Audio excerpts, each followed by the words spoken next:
Faith can move mountains. Faith can do the impossible. Siyempre, yan ay kakayanan, kapangyarihan ng Diyos. Siya lang talagang dahilan. Pero ang sinasabi natin, ang ating pananampalataya, ang parang push button na nagpapa-activate ng kapangyarihan ng Diyos na yan sa buhay natin. At ang Biblia ay may iba't ibang pahayag tungkol dyan. Katulad ng Matthew 21 verse 22. Whatever you ask in prayer, if you have faith, it will be given you. Hebrews 11 verse 1. Faith is that assurance of all things hoped for. Mark 9:23. Nothing is impossible for someone who believes. That is the power of faith, the power of belief. On the other hand, narinig naman natin ngayon sa ating mabuting balita, ang werpa ng hindi pagsampalataya. Akalain mo yun, si Kristo. Hindi nakagawa ng milagro dahil sa hindi pagsampalataya ng mga tao. Alam po ninyo, habang pinagninilayan ko ito, bigla ko lang naisip, hindi kaya ito ang dahilan kung bakit parang wala na tayong milagro ngayong nararanasan? Hindi kaya ang dahilan ay dahil kulang na o wala na tayong pananampalataya sa ating Diyos na makapangyarihan, kaya wala na tayong mga milagrong nararanasan? Kasi personally, wala akong makitang dahilan, kung bakit yung mga himala sa Biblia ay hindi na natin nararanasan ngayon. Hindi nga ba't ang Diyos is the same yesterday, today, and forever? Hindi nga ba't ang ating Panginoon, ibinigay niya rin sa kanyang mga alagad ang kapangyarihan, kasabay ng pangakong, I will be with you always until the end of time. Kaya nga sa Acts of the Apostles, mapapansin po ninyo, ang mga alagad, kahit wala na physically bilang tao si Kristo sa mundo, nakagawa pa rin ng milagro. Katulad ng mga dating ginawang milagro ni Kristo. Kasi dapat tuloy-tuloy yun At yun naman ang ipinangako ng ating Panginoon. Ang tanong, bakit parang wala nang nangyayaring milagro ngayon? Don't you notice it? I kept on saying, parang, kasi parang lang. Dahil sa totoo lang, meron pa kahit sa kasalukuyan. Akala mo lang walang himala, pero meron. Ako lang Huwag na natin pag-usapan kayo o ang iba, ako na lang. Napagnilayan ko ito. Habang nagninilay ako sa ganyang tanong, Lord, bakit nga ba? Parang wala nang himala ngayon. Suddenly, fruits of prayer, biglang sinabi sa akin ng Panginoon, ilang beses ka na ba ring napunta sa may sakit na akala mo talaga mamamatay na? Tinugtungan ko ang buhay. Di ba himala yun? Ay, oo nga, At si Chloe, oo nga. Alam niyo si Chloe? Nung mapunta ako kanina, nagsimba yung kanyang pamilya. Sa Malolos, awang-awa ako dun sa bata. Malaki ang tiyan, matamlay, naninilaw. May diferensya sa atay. In fact, ang kanyang pamilya, nag-inquire na. May passport na nga si Chloe, papuntang Taiwan. Ili-liver transplant na siya. Alam niyo ba hindi natuloy?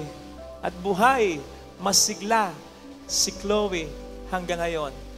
Hindi ko matatawaran yung sakripisyo at pagdarasal ng kanyang lola, ng kanyang mga tsuhin, lalo tigit ng nanay at tatay niya, si Jeff, at saka si Lara.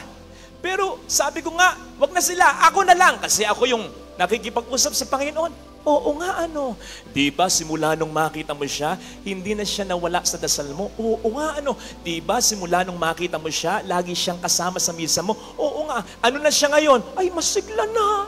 Oo, parang walang nangyari. Kung makikita po ninyo, ang puti-puti ng bata, ang ganda-ganda, maliit ang tiyan, at hyper. Ang daldal. Sa loob-loob ko nga, parang nasobrahan sa dasal. O ano yon? Sabi ng Panginoon, hindi ba himala yun? O nga, At naisip ko rin ito. nakailang beses na akong ganito eh. Yung may bukol dito, sa leeg, hindi ko naman tinatanong kung ano yun eh. Patungan ko ng kamay. Totoo ito ha, totoo rin. Yung dalawa, totoo yun. Ito, totoo ito. Akalain nyo, matapos kong i-pray over yan, few months, 3 o 4 na ako. Simula na maging pari ako, tatandaan ko. Few months later, babalik, wala na. Wala na talaga. Wala na dito. Nalipat na dito. Kuba na. Joke lang yon. Joke lang yung pagkakuba, ha? Pero sa totoo lang, nawala. So ano yon? Oo nga. Himala. Akin lang yun, ha? Papaano yung sa inyo pa? Kung iisipin mo lang, ang dami niyan. Masisinda ka. Ang Diyos ay gumagawa pa rin ng himala hanggang sa kasalukuyan. Amen? Dangan nga lamang, tulad ng mga tao sa Ebanghelyo na nakita si Kristo bilang napaka-ordinaryo. Kilala kita eh. Kasakasama lang kita eh. Pamilya mo, mahirap lang din eh. Karpintero nga lang din yung tatay mo, pati ikaw, paano ka nakakagawa ng milagro? Nasa saan ang gagaling yung karunungan mo? Ganun tayo. Ikaw, ako, makagagawa ng milagro sa tulong ng Diyos? Come on! Too good to be true. Nagkataon lang yan. Tsamba lang yan. Yan tayo eh. You may be thinking, lalong-lalo na kung sad-sad ka na ngayon sa suliranin. Father, again, that's too good to be true. Hindi na para sa akin yan, siguro para sa katabi ko. Kasi, ala na. Wasak na ako. Baon na ako sa utang ko. Lugmok na ako sa bisyo ko. Wasak na ang pamilya ko. Parang wala nga nang magmamahal sa akin eh. Wala nang tumitingin sa akin. Wala nang nagpapahalaga. Hanggang dito na lamang ako. Wala nang mararating ang buhay ko. Okay? Pero ito sasabihin ko sa iyo. Kung naayos ng Diyos ang mundong ito, out of nothing, nang wala siyang pinasimulan. Kung naayos ng Diyos ang mundong ito, out of nothing, nang walang tulong ng kahit sino, kahit ano, kapatid, mas kayang-kaya niyang ayusin ang buhay mo, lalong-lalo na kung may pasisimulan siya kahit papaano. At yan ay ang pananampalataya mo. Give God something to work with. Give God something to put on His finger. Give God something to start with. Your faith. Kapatid, ang dami nang nangyaring milagro sa buhay mo. Look back, try to look back. Yung mga milagro ngayon, in fact, yung simpleng pagising mo, kaninang umaga, yung pagpunta mo dito nang safe ka, yung bukas, may negosyo ka pa rin, may trabaho ka pa rin, ang dami mo ng problemang nalampasan, lahat ng yan ay mga milagro. Hindi mo hiningi yan. Hindi ka conscious dyan. Hindi ka aware dyan. Kusang ibinigay ng Diyos sa'yo at patuloy na binibigay ng Diyos sa'yo, mga milagro yan. Hindi mo alam. Yun pa kayang milagro na conscious ka. Yun pa kayang milagro na buong puso mong hihilingin sa Kanya. Pagalingin mo ako. Iayos mo ang buhay ko. Gusto ko nang makalipas ang problemang ito. Yun pa kaya ang hindi niya ibigay sa'yo. Lalong-lalo na kung solid ang pananampalataya mo. Ito sana mga kapatid, ay pagdasal natin sa misang ito. At tulad ng sabi ko noong nakaraang linggo, sana hindi nyo nakalimutan ito. Kahit gaano kaliit ang pananampalataya mo, wala ng lahat, wag lang yan. Kasi yan ang pagsisimula ng Panginoon ng marami pang mga himala at magandang mangyayari sa iyong buhay. Brothers and sisters, hindi magiging palasak na kasabihan ang kasabihang life is short o ang buhay ay maikli lang kung wala yung katotohanan. Marami nang nakapagpatunay niyan. Unfortunately, maraming nakapagpatunay niyan. Baka nga nauso yung kasabihang yan dahil ang mga nakapagpatunay niyan ay yung mga taong may napagsisihan.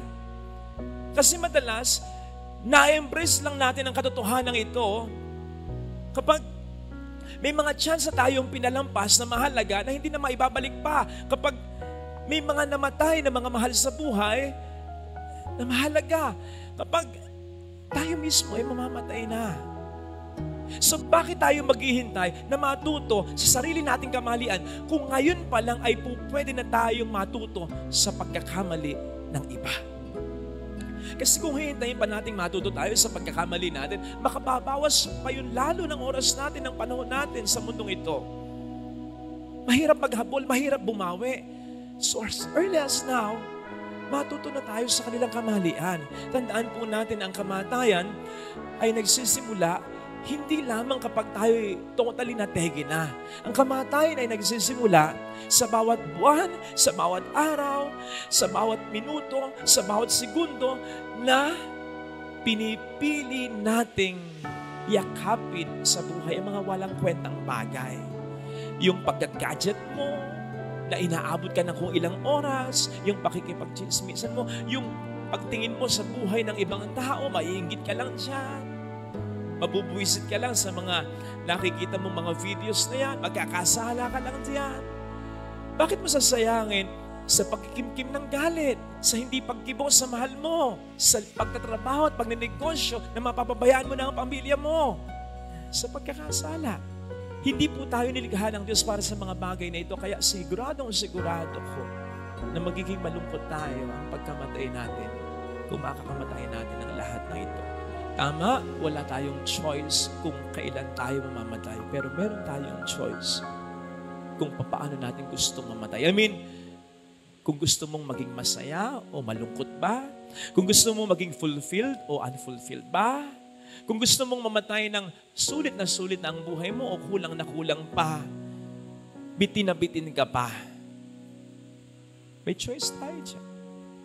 At yan ay madedetermine kung paano natin isinasabuhay ngayon pa lang ang ating buhay. Kaya ngayon pa lang, kapatid, piliin mo na kung sino ang gusto mong maging sa buhay mo. I mean, yung pasok sa talento mo, yung talagang ikaliligaya mo. Piliin mo na kung saan mo talaga gustong mapunta.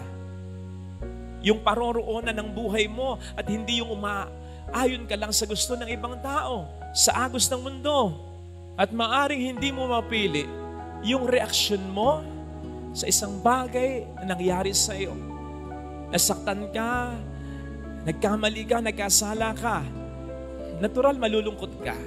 Natural ma-frustrate ka, madidisappoint ka. Initial reaction yun.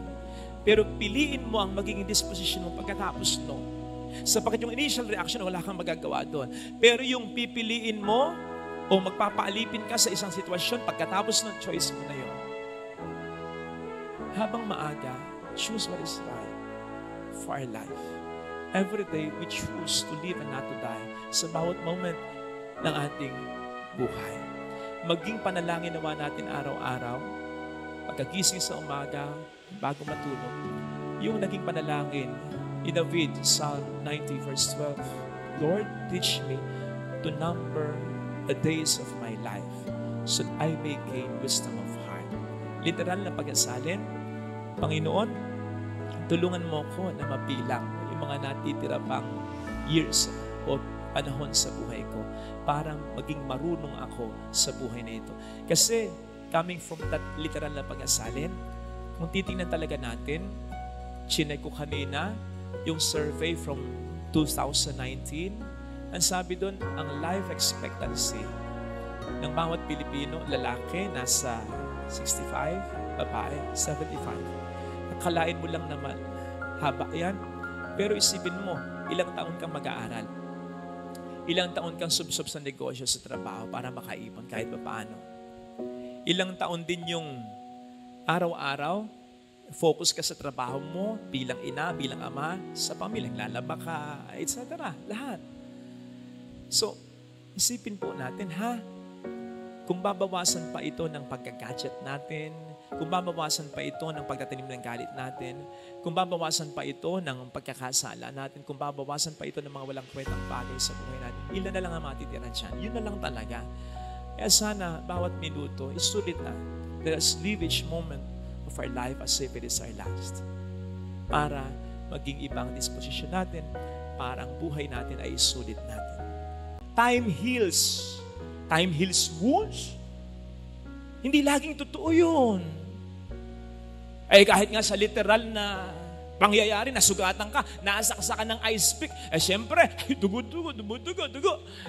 Magmamagandang loob sa iyo yung mga tao. Dadaling ka sa ospital, sabihin mo, hindi, dito na lang ako. Bakit? Time heals. lalo kang duduguin. Lalo kang manghihina. Ikamamatay mo yan. Ikasisira mo yan. Ganon din ang mga bagay na tulad ng pag-aaway, di pagkakaunawaan na kung minsan na nagsisimula sa mga simpleng bagay lang din naman. Kapag pinagtagal mo yan, naku, mas lalong lalala yan. Mas lalong gagawak yan. Mas lalong lalalim yan. Kasi pagagawakin, palalalimin, palalalain ng promotor ng away yan.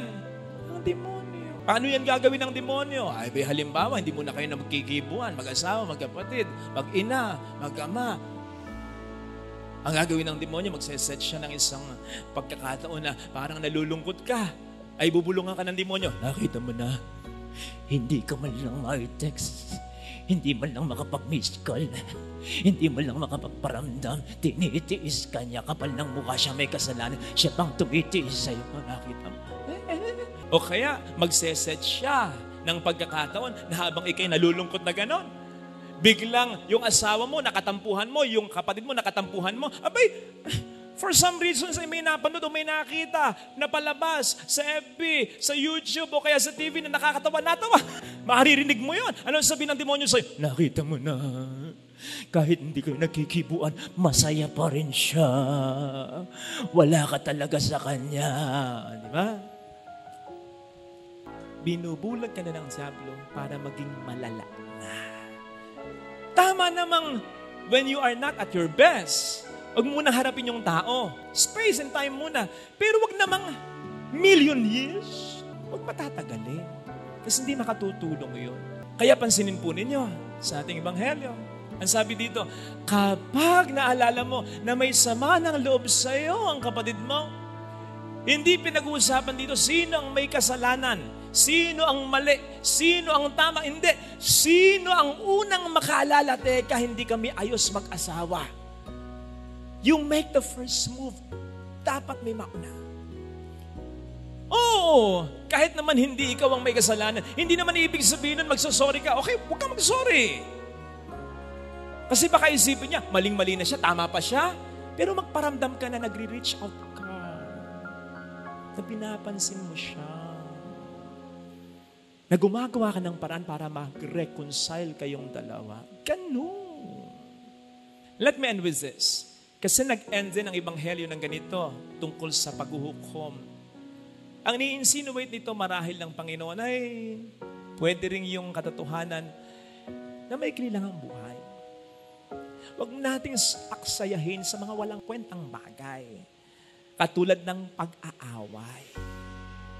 Kasi sa mga oras na tayo nag-aaway at sa mga oras na hindi tayo nagkikibuan, nagtitiisan, marami ang panahon na nasasayang. Forgive! Magpatawad ka. Gumawa ka ng mabuti kahit sa nagkasala sa iyo. Can we take it?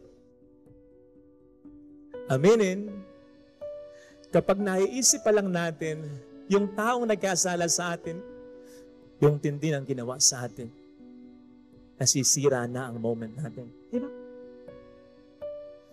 Alam po ninyo, kapag ako'y nagpe-prepare ng homily para sa inyo, ako ang unang-unang tinatamaan ng pine-prepare ko. Kasi habang nagpe-prepare ako nito, bigla akong naisip, naku, bigla akong nakakita sa FB, naku, yung kandidato sa senador, nainis ako. Kasi ang bastos-bastos niya. Ang sabi nga nung kaibigan ko, si Philip Fajardo, parang nakakain ng basura. Kasi kapag siya ini-interview, kanal, imbornal ang lumalabas sa bunganga niya. Foul talaga. Parang hindi nag-aral. Huwag kayong magmarites. Si ano yun? Huwag ganun. Kasi nga, ito yung sasabihin ko sa inyo. The moment I thought of this person, naisip ko, Lord, ito ba yun? Ito ba yung mamahalin ko? And suddenly, parang naisip ko, sumasagot si Lord, totoo. Lahat ng sinabi mo, kaya mo. itong mahalin ang kandidatong ito ang mag-isip ng mabuti para sa kapakanan niya? Kaya mo? Hindi! Yun ang kayanin mo para mas maging strong ang pananampalataya mo. Mahirap po ito, ha? Mahirap ito. Mahirap ito. Pero kakayanin natin kung magkakaroon tayo ng mentality ni David. Ang sabi niya sa ating first reading, sana nag-getching ninyo. Ang sabi niya dito, for the Lord rewards those who are faithful and just. Ginagantimpalaan ng Panginoon ang taong tapat at matuwid, yung hindi humihilig sa pagkakasala anuman ang mangyayari. That's it. And mind you, yung blessing na iniisip ni David dito, hindi just, hindi basta-basta, kasi mahirap yung ginawa niya. Lahat ng mabuti na gawa, pleasing to God. Lahat ng mabuting gawa, nire-reward ni God. Lahat ng mabuting gawa, nakapagpapalalim, nakapagpapastrong ng ating pananampalataya. Pero sigurado ko, iba ang mabuting gawa sa ngalan ng pagpapatawad. Kasi mahirap yun. Sabi ko niya sa inyo kanina, di ba? Hindi natin nakasanayan yun. Because that is practically against our nature. Kaya nga kapag sinasabi sa iyong patawarin mo na, anong sinasabi mo? Diyos ba ako? We attribute such forgiveness only to God. Kaya nga meron tayong kasabihan, to err is human, to forgive is divine. Hindi sinasabing to share is divine. At kaya nga sinasabi sa ating gospel reading, when we forgive, we become more like sons and daughters of God. Tayo mas nagiging mga anak ng Diyos. At kaya nga, ito, pansinin po ninyo, ang sabi sa ating gospel reading, be merciful as your heavenly Father is merciful. Alam po ba ninyo ito? Mauulit ito sa ibang part ng gospel. Gospel according to St. Matthew 5:48. Dito ang sabi, be merciful as your heavenly Father is merciful. Kay Matthew, be perfect as your heavenly Father is perfect. Iniba lang yung salita. Bakit? Ang pinapakita dito, mercy is the perfection of God. Kaya kung gusto mong maging perfect, kung gusto mong mas maging ganap, kung gusto mong mas mapalapit sa Diyos, kung gusto mong mas maging tunay na anak ng Diyos, kung gusto mong mas lalong matuwa sa iyo ang Diyos, forgive. At dahil kapag when we forgive, tayo mas napapalapit sa Diyos, tayo mas magiging tunay na mga anak ng Diyos, hindi kalabisang sabihin that when we forgive, ang blessing ay hindi basta-basta. Ito'y malulubos, ito ay aagos, siksik, liglig, at umaapaw pa. And then it overflows. Hindi lang ikaw ang maapektuhan, kundi ang maraming tao. Kapag nag-stick ka to what is right, pero you are conquering evil with good, mas magkakaroon ng unity ang bansang ito. Kapag magpatawad ka, lang nagkasala sa iyo in the context lalong-lalo na ng isang pamilya, mas maraming mangyayaring maganda. Maniwala ka. O pwedeng dahil sa pagkapatawad mo sa mister mong nagkasala sa iyo, pwedeng mas magbago siya. Lalong-lalo na yung mga sumablay ng isang beses lang. Ito hindi naman talaga mga babaero to eh. Nasablay lang isang beses. Sinisigurado ko sa iyo, patawarin mo yan, magbabago yan. Sigurado ko. Halimbawa, nagkamali lang ng minsan ng misis mo, patawarin mo. Mas magbabago yan, maniwala. Mas mamahalin ka niya. Paano kung sa pagpapatawad mo, mas magbago nga yung tao? Paano kung sa pagpapatawad mo sa asawa mo, mas sumaya ang mga anak mo? Paano kung sa pagpapatawad mo sa kapatid mo, maging masaya ang mga kapatid mo at ang mga magulang mo? Paano kung sa pagpapatawad mo sa isang kapamilya mo, hindi man maibalik yung dati, masave man lang yung natitirang kaunti hanggang huli? Ayaw mo ba yun? Paano kung sa pagpapatawad mo, hindi lang ikaw ang makapag-move on, kundi ang mga tao na nakapaligid sa iyo? Kesa nasa stuck ka sa nakaraan, sa kalungkutan, sa galit, wala nang ibang nadadagdag sa buhay mo, sa puso mo, kasi punong-puno na ng galit ito. Ito. I-gets nyo to, ha? Kasi madalas ang hindi makapagpatawad, talagang yung sinaktan ng masaklap. At madalas, yung hindi makapagpatawad, yung may kuman Sino yung may command? Yung naging mabuting tao naman pero niloko. Yung naging mabuting kapatid o asawa naman pero niloko. Sinaktan. Sinong madalas na may command? Yung ayaw magpatawad. At sinusunod lang lahat. O sige, ayaw niya magpatawad. Sige, okay lang. Huwag nating i-pressure. Yung nagbibigay. Yung matinong magulang. Yung faithful na magulang pero niloko. Yung provider. Yung nagsusustentong anak. Yung tumutulong sa kapatid. Ito yung may command. Ayaw na. Huwag nating i-pressure. Kasi siya yung nasaktan eh. Siya yung nagbibigay. Do you guys that? Kaya hindi rin makapag-move on ng lahat. Kasi po pwede mong sabihin, kung ikaw yung may command, kung ikaw yung matino, kung ikaw yung responsable, tapos niloko ka, sinaktan ako eh. Gagawin ko ang lahat. Hindi ko kayo pababayaan. Huwag niyo lang hilingin sa akin, patawarin ko ito. Do you guys that? Kasi sobra na yun eh. Sobra yung ginawa niya. Hindi naman ako nagkukulang sa inyo. Huwag niyo lang hilingin, patawarin ko siya. Kasi ako'y nasaktan talaga. Masyado na. Kapatid, ito, nang magturo sa atin ng panalangin ang Diyos na si Jesus, ang sabi niya, ganito daw ang sasabihin natin, bigyan mo kami ng aming kakanin sa araw-araw, patawarin mo rin kami sa aming mga sala. God would be like, bibigyan ko na lang kayo ng pagkain niyo araw-araw, pero yung patawarin ko kayo araw-araw, ay, that's too much to ask. Kapatid, kaya ako sinasabing when we forgive, mas nagiging malapit tayo sa Diyos. Mas nagiging tulad tayo ng Diyos. Kasi binibigay mo lahat-lahat. And I assure you, it will be very pleasing to God. Kasi yun ang sukatan talaga ng lahat. It will be very pleasing sa mga taong nakakaalam ng iyong hirap. Kasi alam nila, si mama nagpatawad, si kuya, si ate nagpatawad. Hindi para sa kanya ito, kundi para sa aming lahat. They will be very proud. Ito sana ang hilingin nating biyaya. Kasi pwede namang we just go on and live with it and die with it. Pero kung gusto mong mas madagdagan pa yung mga blessing, forgive. Forgive. Ito sana ang hilingin nating biyaya sa banal na pagdiriwang na yan. Tandaan po natin mga kapatid, na nanglikhain tayo ng Panginoon. Sa palagay ko lang nakatakda na rin ang ating kamatayan. Parang isang kandila na nang minanufacture, alam na nung nag-manufacture niyan, na kapag sinindihan mo yan, ilang oras o ilang araw lang ang itatagal niyan. Kaya sana, bilang mga tao ring liwanag ng sanlibutan ito, na sumusunod kay Kristo, pagliwanagin natin ang buhay natin. At wag lang nating iasa na ang magliliwanag lamang para sa buhay natin ay ang kapwa natin. Tandaan natin, kung may mga taong nagliliwanag para sa atin, kailangan din nila ang liwanag natin.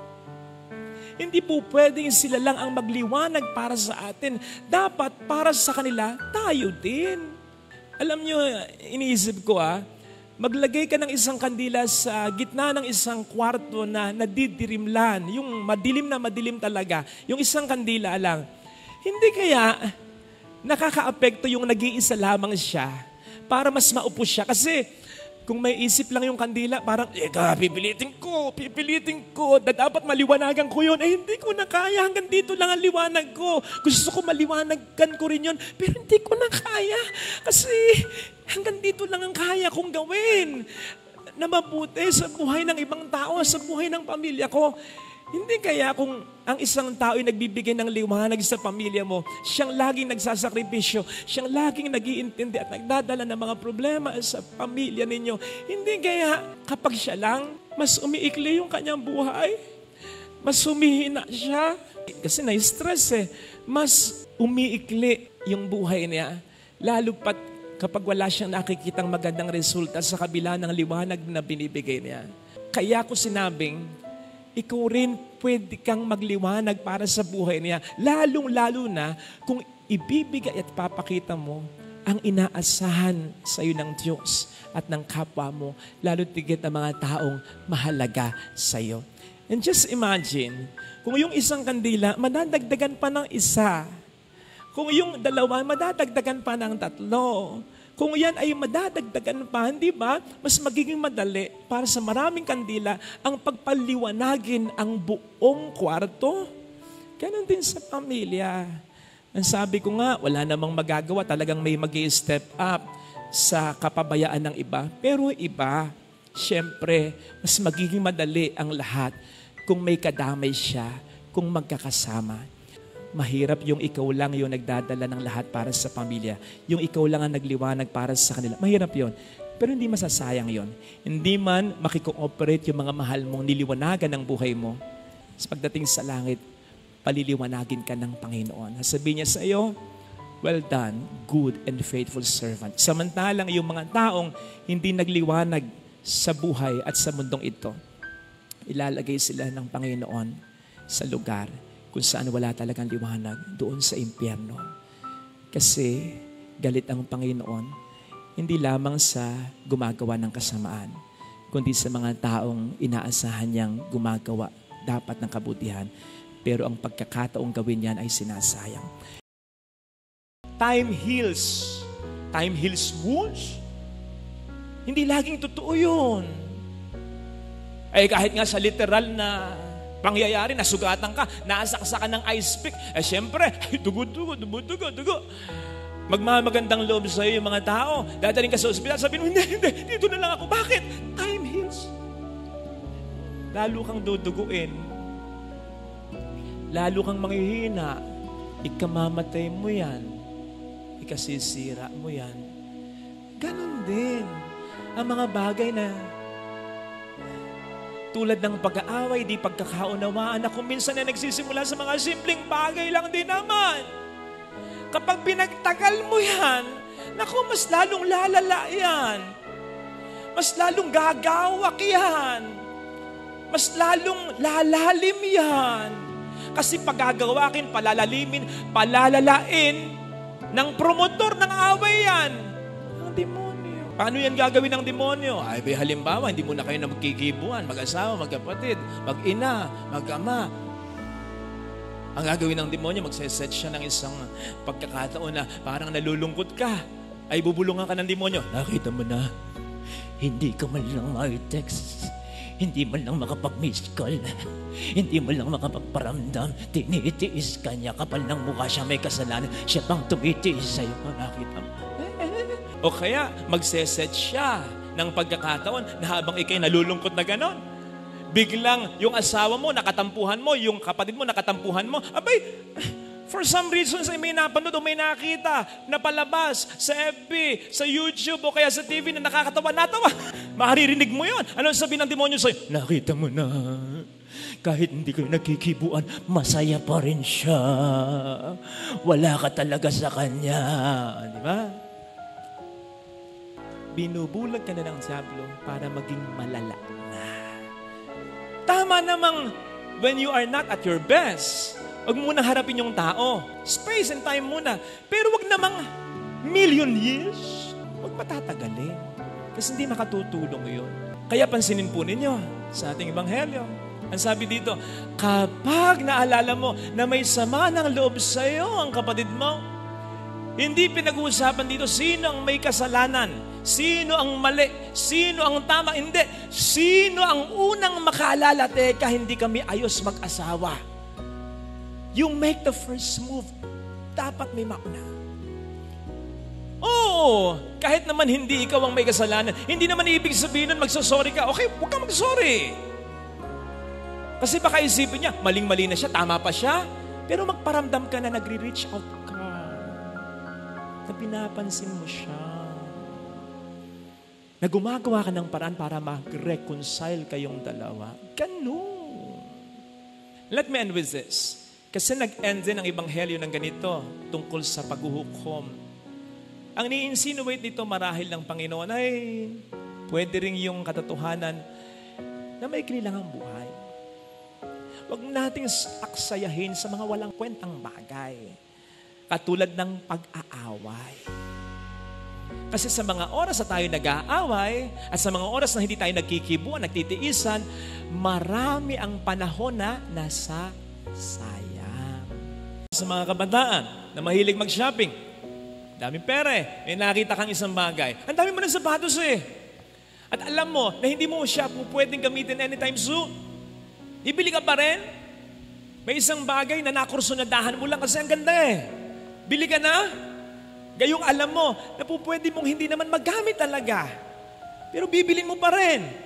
The moment na binili mo yon and you keep that, of course, ay magiging bahagi na yon ng mga valuable things sa buhay mo na sa totoo lang ay hindi naman valuable talaga. Pasensya na sa mga may edad na ha, nanonood si mama at si papa. Pero kung minsan, ganyan naman din ang mga nakatatanda. Yung, hindi na yung sa pagbili ha, yung mga gamit na pwede mo namang i-dispose na at ipamigay o kaya ibenta sa murang halaga. They'll keep it. Yan ang madalas namin pinagtatalunan ni mama. Kamakailan lang sabi sa akin, anak! Yung mga ipinamibigay o binibenta sa murang halaga para pakinabangan ng iba, sayang yan! Magagamit pa yan. Sabi ko, kailan? Hindi ko lang alam. At sasabi ko sa kanya ganito, at sabihin ko na rin din po sa inyo, Mama, mga kapatid ko, mas magiging masaya po tayo kapag makikita natin na yung gamit natin ay makapagpapasaya ng ibang tao. Lalo pat kung ito'y nakaimbak lang at nakaburo lang sa aparador mo. Kaya ang idea, huwag ka nang bumili, huwag ka nang tumanggap, o kaya huwag ka nang mag-keep ng isang bagay na alam mo namang hindi mo kakailanganin talaga sa buhay. Ganon din ang nangyayari sa mga pangit nating karanasan. Na-hurt ka na-disappoint ka okay lang yun. Kesa naman maging masaya ka, umiyak ka, pero ipagpag mo lang. Huwag kang mag-fall into that temptation na, sige kikimkimin ko, sige isipin ko, sige tatandaan ko, sige magpaplano ako, lalarasunin ko ang taong ito. Huwag ganun. Kasi the moment you keep it, parang yung gamit na hindi mo naman gagamitin, it becomes part of you. Or you become part of it. It affects you. Isipin mo over and over again. You'll not just think about it. Over and over again, you'll think of it. You'll not just feel it. You'll feed it. Ay nako. You'll be consumed by it. Let go and let God. Lalo pa sa mga bitterness, alam po ninyo, huwag na tayo mag-isip ng paghihikante. Pagpasa Diyos na lamang natin ang lahat. Yun naman din ang sabi niya, di ba? Vengeance is mine, not yours. Hayaan mo ako magigante para sa'yo. Hayaan mo ako magturo ng leksyon sa Kanya. Huwag na ikaw. Huwag mo nang intindihin yon. Move on with your buhay, with your life. Besides, anong sabi ng Panginoon? Sa Salmo, you will prepare a table for me in front of my enemies, in the side of my enemies. Na para bang sinasabi ng Panginoon, kapag siya ang naghiganti para sa atin, sisiguraduhin niya na ito'y makikita ng mga taong sa atin ay nakasakit dati. Ibe-bless ka niya, malalaman ng mga nanira sa iyo. Itataas ka niya, malalaman ng mga nagchismis sa iyo. Gaganda ang buhay mo, malalaman niya ng mga nag-down sa'yo. Makakaahon ka sa pagkakasala mo, malalaman niya ng mga naghusga sa'yo. Yun ang pangako ng Panginoon. So ipaubaya mo na sa Kanya lahat ito. Brothers and sisters, alam po natin katangahan yung hayaan mo na lamang na nakawin ng mga magnanakaw ang mga mahalagang bagay sa iyong buhay. Ganon ang nangyayari kapag naglalagay tayo ng mga kalat sa ating puso't isipan. Hinahayaan nating nakawin ng mga negang ito, ang mga bagay na positibo dapat ay nasa buhay mo at buhay ko. Again, let go of all that bitterness and let God reign in our hearts. Tandaan po natin, ang paghahari ng Diyos ay hindi lamang isang lugar. Ito ay more on isang sitwasyon o kalagayan kung saan ang peace, ang joy, ang happiness, all the good things ay ating nararamdaman. At mangyayari lamang yan, una kung susunod tayo sa Kanyang kalooban at kung ang ating puso, ang ating buhay ay ipapa-occupy natin sa Kanya lang. Amen. Pagpapatawad ang isa sa mga turo ni Kristo na madalas niyang sinasabi sa mga tao. Sapagkat kung tayo daw ay nagpapatawad, patatawarin din niya tayo. Pero kapag hindi tayo nagpatawad, hindi rin niya tayo patatawarin. Sabi po ng ilang psychologist, yung anger daw is just a secondary emotion. Ang ibig sabihin nun, kapag tayo nasaktan, yun yung una nating nararamdaman. Tayo ay nasaktan. Tayo ay na-hurt. There is pain.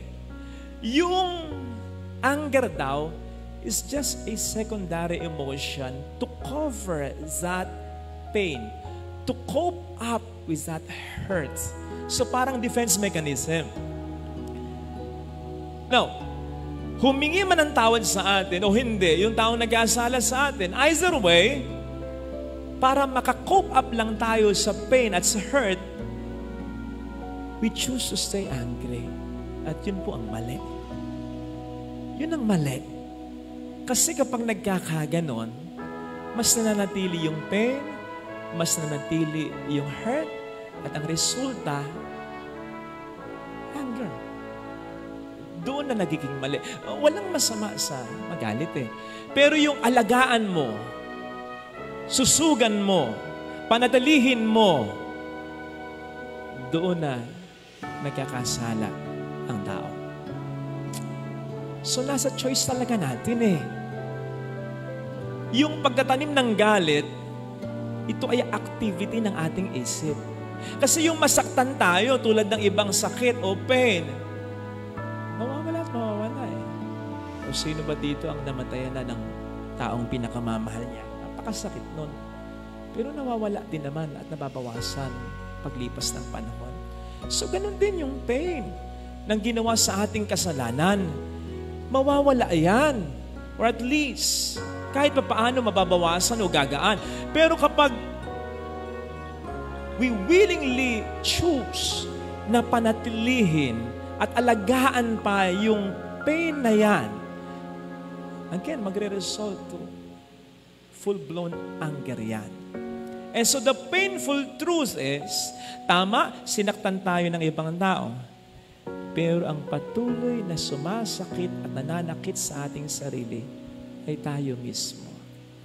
Sabi nga, the first victim of unforgiveness is not the one needing or asking forgiveness, but we who refuse forgiveness. Kaya po kapag sinasabi ng Panginoon na tayo magpatawad, wag po nating iisipin that He is being inconsiderate on His part. Ang totoo, iniisip ng Panginoon ang ating kapakanan sapagkat ayaw niyang mamatay tayo sa ating sariling lason. And that is true. Kasi ang pagtatanim ng galit ay parang paghahanda, pagtitimpla ng lason na gusto nating ipainom sa nakakasala sa atin. Pero alam nating mali eh. May takot din naman tayo sa Panginoon eh. So hindi natin ipaiinom. Pero imbis na ating itapon, tayong umiinom. O di ba katangahan yon? Hindi, ikaw na ngayon nasaktan eh. Di ba? Ikaw pa ba ang pipili araw-araw na patuloy kang masaktan? Sabihin mo sa sarili mo, huwag kang tanga. Magpatawad ka. Yung pagtatanim ng galit ay activity ng isip. Yung pag-aalis ng galit, activity rin niya ng isip. So kung nararamdaman mong hindi ka pa handa, basta willingly choose to forgive hanggang sa makapagpatawad ka na ng lubusan. Alisin mo yung galit at wag na wag kang gagandi. Yun ang wag na wag mong gagawin. Sapagkat walang maidadagdag sa iyon, may maibabawas pa ng malaki. Kaya nga diba, madalas ang sinasabi natin sa mga nagawa ng kasalanan na may katuwiran, do not stoop down to their level. Huwag kang bababa sa level nila. Kasi yung nakagawa sa iyo ng kasalanan, ng mali, yun talaga ang bumababa ang level. So huwag kang gaganti sapagkat kapag gumanti ka, bumababa ka sa level nila. Huwag kang mag-alala, hindi naman natutulog din ang Diyos. Siya ang gaganti para sa iyo kung kinakailangan gumanti. Yun naman din ang kanyang sinabi. Baka kasi kapag tayo mismo ang gumaganti, sabihin ng Panginoon, ikaw na. Pero pag siya, alam natin na ang kanyang ganti ay makatarungan at mararamdaman talaga ng sa atin ay nagkasala. Sabi ng Panginoon, Ibababa niya ang mga nagmamataas. Ito yung mga gumagawa sa atin ng pagkakasala, lalong-lalo na yung mga hindi humihingi ng tawad. At itataas sa yung mga nagpapakumbaba. At ito, yung kahit may katwiran ka, kahit nasa tama ka, hindi ka gaganti at pipiliin mo pa rin magpatawad. Yes, kung kinakailangan ihabla, kung kinakailangan idemanda mo, ihabla mo. Pero wag mo gawin yung ikaw ay gumanti. Alisin mo yung galit sa puso mo. At kapag nagkaganon, tataas ka sa mata ng iba, lalong-lalo na sa mata ng Panginoon. Kasi mas natutulad ka sa Kanya. Siya naman ang may sabi nun na kapag tayo'y nagpapatawad, tayo'y mas nagiging tunay na mga anak ng Diyos. Tayo ay mas nakakatulad ng Diyos. At kapag tayo nga po ay nagpapatawad, hindi lamang sa inaalis natin ang galit sa puso natin na siyang pwedeng mas magpahirap pa sa atin, kundi mas mararamdaman natin at mas nagkakaroon tayo ng karapatan na tumawag sa Diyos bilang Ama natin. May bashers ka ba? Yung pirmis na may naipipinta sa iyo. Yung kahit anong sabihin o gawin mo ay may nasasabi against sa iyo. Well, hindi ka nag-iisa sapagkat marami ding bashers si Kristo. In fact, sa 3 taon lamang, yun lamang ang kunin natin ng kanyang public ministry, hindi na mabilang yung mga instances na na-criticize siya, na na-bash siya. Na-bash siya nung unang mangaral siya. Sino ba yan? Hindi ba anak ni Maria yan? Ang mga kapatid niya ay nandi dito, di ba? Bashing yon sapagkat nilalait nila ang Panginoon. I'm sure na-bash siya nang tawagin niya at piliin niya ang mga alagad niya. Lalo pat may mga ilan sa mga alagad niya ang questionable naman ang karakter talaga. Binash siya at pagkatapos nun ay nagpatuloy uli siya. Ganon sana. Masaktan man tayo, malungkot man tayo, laban uli. Gawin pa rin natin ang ating mga mabuting ginagawa. Huwag tayong tumigil dahil lamang may mga bashers sa buhay natin. Tandaan po natin na ang pangbabash, katulad ng slander o paninirang puri, ay isa sa mga primary weapons ng demonyo upang i-stop tayo sa ating mga mabubuting ginagawa at sinasabi bilang Kristiyano. Ngayon, kung mag-stop tayo, kung magpapa-apekto tayo, kung hihinto tayo sa ating mga mabubuting ginagawa, so sino ang panalo? E di ang diablo. Sino ang talo? E di tayo. Kaya sana tulad ni Kristo, tayong masyadong pa-apekto. Pero isang malaking paalala ito, siguraduhin po natin na nasa tama tayo. Siguraduhin natin ang ating mga ginagawa at sinasabi ay makatuwiran, mabuting talaga. Tansyahin mo kung yung mga bashers mo ay mga agents talaga ng demonyo. Baka naman agents ni Lord ang mga ito. Yes! I believe hindi lahat ng pangbabasya ay masama.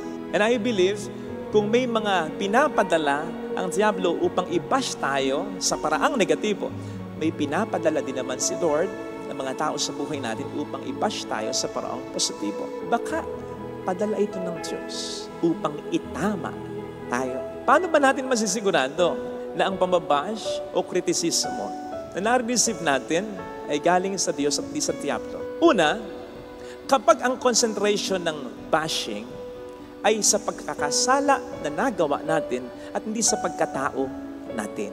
Kapag ang hinuhusgahan ng pangbabash ay hindi tayo, hindi ang karakter natin, kundi yung kasalanang nagawa natin. Kapag ang nade-degrade sa criticism o sa bashing ay hindi yung pagkatao natin, kundi yung kasalanang ginawa natin. Natatandaan ko nung ako'y ma-assign sa isang parokya, mayroong isang tao doon. Siya lang naman, bukod tangi. Ang daming nasasabi sa mga ginagawa ko. Lalong-lalo na kapag nagsisermon ako, nagbabago-bago pa yung boses ko. Pati ba naman yun, ay style ko yun. Siya lang naman, tanging siya lang naman. At pakiramdam ko sa kanya, malayo ang loob niya. Pag ako'y kausap niya, parang hindi totoong tao yung kausap ko. I mean, napaplastikan ako. Pero alam po ba ninyo, unfazed lang ako. Ibig sabihin, steady lang. Hindi ko alintana. Hindi ko pinansin. Hindi ako masyadong apektado. Bakit? Nakaw kahit sabihin ko yung pangalan hindi naman yun kilala.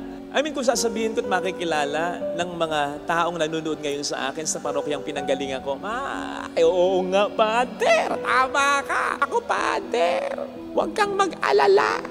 Hindi ka nag-iisa, kami rin ginaganyan niya. So, alam niyo yun, kung mabuti ang pakikipagkapwa-tao noon, kung maganda ang karakter niya, lalong-lalo na sa mga kaparokyaan namin, doon ako mababazar eh. Doon ako mag-iisip, baka totoo yung sinasabi niya sa akin. Kahit nag-iisa lamang siya. Kasi mabuting tao naman siya. Kaya naisip ko noon, hindi ko na kinakailangang isipin pa. Mabilis ako nakapag-conclude, hindi, okay lang. Kasi walang moral authority yung nagsasabi. Kapag ang tao na nagbabash sa'yo at nagpapaalala sa'yo, lalo pat ang focus, again, yung unang punto, yung pagkakasala na ginawa mo at hindi yung pagkatao mo, ay mabubuting tao. Makatwiran, makatarong. Ay, ibig sabihin, nasa mali kang talaga. Ang problema kasi sa atin pinagpipilitan natin at tama tayo, gayong mali na pala tayo. Ang isang magandang paraan at palatandaan na ma-realize mo, ay mali na sigurado yung ginagawa ko. Lahat na nagpapaalala sa akin ay mabubuting tao. Mabuting tao naman yung asawa mo.